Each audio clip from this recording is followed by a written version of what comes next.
A woman is tracking a demon because every time she opens her window at home, she notices a man across the way staring at her. The man also follows her on her way to work. Feeling that something isn't right, she decides to follow him instead. The demon first feeds pigeons in the square, then goes to a roadside cafe for breakfast. Finding nothing suspicious, the woman gives up her pursuit. However, on the subway home from work, she spots him in the adjacent car. She tries to exit early, but the doors won't open. The subway announces a malfunction that needs repair and asks passengers to wait patiently. The woman sits and waits. When she turns her head, the demon has moved to sit across from her. They're now the only two people on the train. She notices he's carrying something that looks like a round object, which terrifies her. Fortunately, the subway returns to normal operation, and she quickly gets off. Back home, she hears noises from her neighbor's apartment. Pressing her ear to the wall, she senses something is wrong. She pounds on the neighbor's door, waking other residents and the landlord. At her insistence, the landlord uses a spare key to open the door, but they find no one inside, just a cat and an overturned lamp.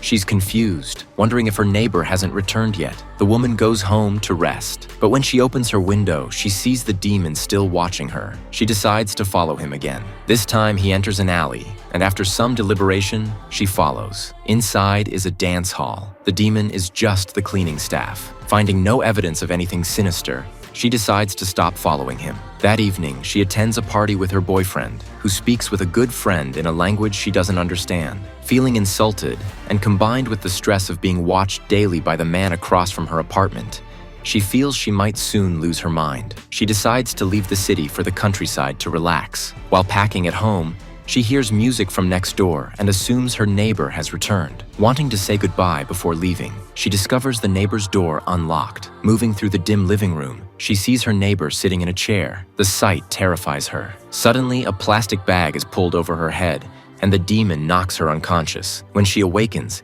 she finds herself with a plastic bag over her head and the demon standing before her. This thrilling film is called Watcher. If you enjoyed this description, you can watch the original movie.